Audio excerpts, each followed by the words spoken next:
Neil, tell me where we're standing. It's very eerie.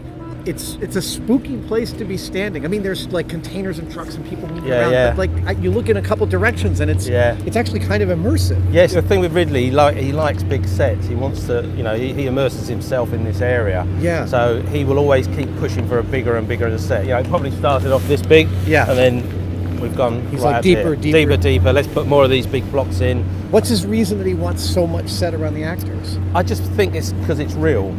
He doesn't like too much CG work, although there's a lot of CG work. He'd rather get the depth of field, everything in camera if he can, and then just fill in with the CG effects.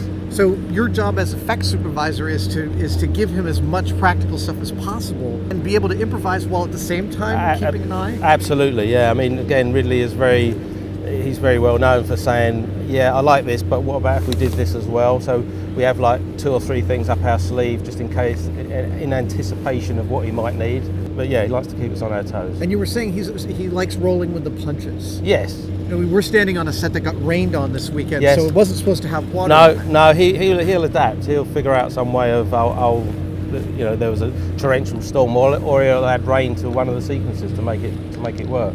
I mean, in this sequence here, we have had it rain, like special effects rain, and we've done it in sun, we've done it in cloud. So he's really got lots of options to go with, and he loves Atmos effects. He loves smoke. He loves rain. He loves all that sort of stuff. All that real stuff. The puts real the actors stuff. In a space. Yes, yeah. So internationally, when people talk about special effects, because it's such a huge, the film industry is so huge, and big tentpole films with lots of special effects are talked about all over. One of the main ways people talk about it is they talk about CG, talk about computer-generated special effects, but this sort of puts the lie to CG as the primary driver, doesn't it? It does, and I think more and more films now are sort of are cottoning on to it. I think more and more practical effects are happening. The scale of what we do is getting better. We went through a dodgy patch where everything was CG, and we were doing little tiny sets on blue screens and green screens, but now, in the last 5-6 years, we've gone bigger. We're doing a lot more practical stuff.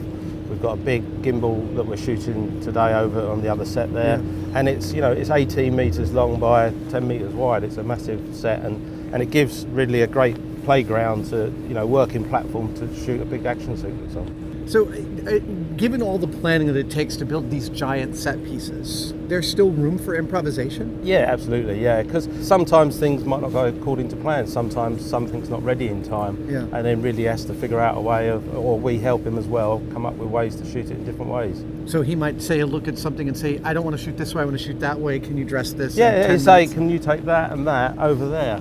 And everyone scratches their heads for a bit, but then we all get in there and do it. And this isn't the first film you've worked on with Ridley? No, I've done 6 with him, yeah. 6 with him? Yeah, so I sort of know him now. You can anticipate. I can anticipate where he's going to want some freedom to and I know when he says something in a very early meeting, and then people sort of fob it off and go, oh no, he won't do that. But I know he's like a dog with a bone. He won't let it go, so you always got to be prepared that meeting we had 3 or 4 months ago, and he said, I want the ground red.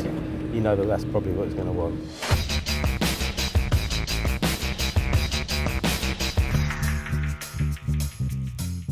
This is our fabrication area. We make all the stuff, the soft muscles and everything. Wow. And in here we have our finishing room. This is, we've got a lot of eggs going on at the moment. They're so beautiful. So we've got some that are open, some that are opening, as you saw, and just closed eggs. Can I touch? Yeah. Oh, it's fiberglass. So these are fiberglass, and because we've sort of built up layers of latex, and they'll have goo, and Absolutely gorgeous. What is this? Is this lunch? Oh. Wow. Oh my God.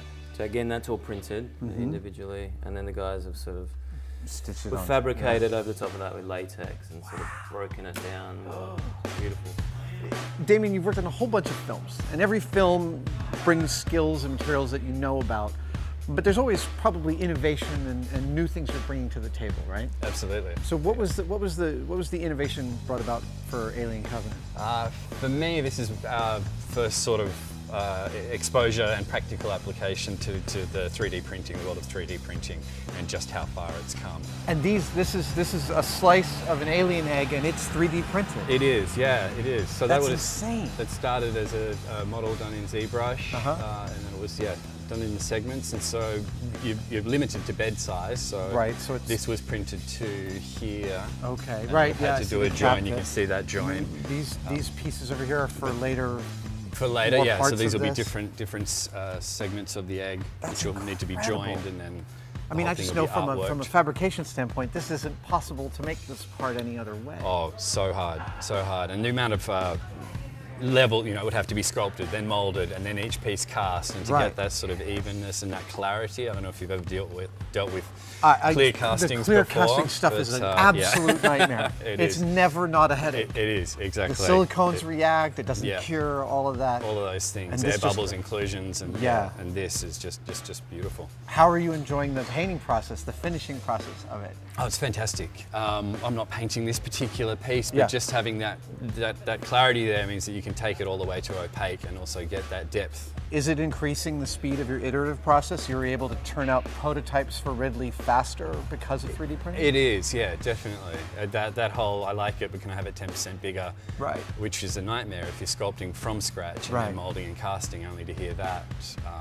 Yeah, having that scalability is a huge advantage. Are you doing anything with scanning, like scanning sculpted pieces to modify them in 3D in 3D environment and then printing them? Yeah, well, so as you know, a lot of the creatures are being practically built as puppets and as suits, and those things will go off because there will be VFX elements of those, so they all Right. go off for scanning. Oh, right, so that they So can the become They can CG. then become a CG model. They texture map it, and they can get all the coloring and create the model based on that. Do they come back to you for color palette references for the paint It's, textures? yeah, it's a two-way thing. That's a lot of the designs, concept work will happen in the computer, and there'll be some color design. But then when it comes to a practical thing, we tweak it and sort of adapt it, and then it's back and forth conversation. I love the fact that some of these processes you're using, the painting and the hair punching and stuff, are some of the oldest processes in movies, and yet you're also using some of the absolutely newest technology Absolutely, imaginable. yeah, and that's what's great. It keeps evolving no two jobs are the same. Yeah. And I think I know for Connor, who's the head of the creature shop, and myself, you like to almost complicate things just to make it a bit more challenging. So Sure. adopting something new, and it keeps it fresh, and it means that the art is evolving.